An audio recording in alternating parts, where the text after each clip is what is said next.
తిరుమలలో భక్తుల రద్దీ నెలకొంది. బుధవారం నాడు 75,303 మంది భక్తులు దర్శించుకున్నారు శ్రీవారిని. వారిలో 27,116 మంది తలనీలాలు సమర్పించారు. తమ మొక్కులు చెల్లించుకున్నారు. ఈ ఒక్కరోజే హుండీ ద్వారా 3.99 కోట్ల రూపాయల ఆదాయం తిరుమల దేవస్థానానికి వచ్చింది. వైకుంఠం క్యూ కాంప్లెక్స్ లో 12 కంపార్ట్మెంట్లు భక్తులతో నిండిపోయాయి.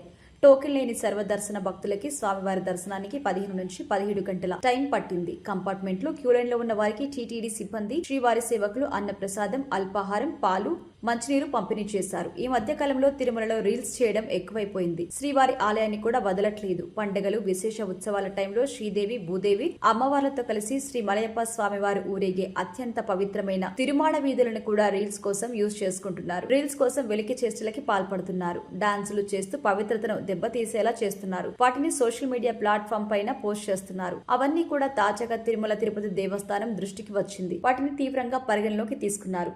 తిరుమల శ్రీవారి ఆలయం మాడవీధుల్లో ఇటీవల కొంతమంది వెలికి చేష్టలు చేస్తూ, నృత్యాలు ప్రదర్శిస్తూ వీడియోలు, రీల్స్ చేసి సామాజిక మాధ్యమాల్లో అప్లోడ్ చేస్తున్న విషయం తమ దృష్టికి వచ్చిందని తెలిపింది. తిరుపతి వంటి పవిత్రమైన ఆధ్యాత్మిక క్షేత్రంలో ఇలాంటి అభ్యంతరకర, అసభ్యకర చర్యలు అనుచితమని కూడా పేర్కొంది. భక్తుల మనోభావాలు దెబ్బతీసే ఈ తరహా చర్యలు ఆధ్యాత్మిక వాతావరణానికి విఘాతం కలిగిస్తున్నాయని, తిరుమల క్షేత్రం భక్తి ఆరాధనకి నిలయమని ప్రతి ఒక్కరూ గుర్తుంచుకోవాలని తెలిపారు. తిరుమలలో ఆధ్యాత్మిక సేవా కార్యక్రమాలకే పరిమితం కావాలని, శ్రీవారి దర్శనార్థం వచ్చే లక్షలాది మందుల భక్తుల మనోభావాల పట్ల గౌరవం చూపడం ప్రతి ఒక్కరి బాధ్యత అని తెలిపారు. టీటీడీ విజిలెన్స్ సెక్యూరిటీ సిబ్బంది ఇలాంటి వీడియోలు చిత్రీకరించే వారిని గుర్తించి కఠిన చర్యలు తీసుకుంటామని హెచ్చరించారు. అయితే వారిపై కేసులు కూడా నమోదు చేసి చట్టపరమైన చర్యలు చేపడతామని తెలిపారు. అసభ్యకర వీడియోలు, వెలికి చేష్టలతో రీల్స్ చేయకుండా పవిత్రతను కాపాడడంలో సహకరించాలని భక్తులకు టీటీడీ విజ్ఞప్తి చేసింది.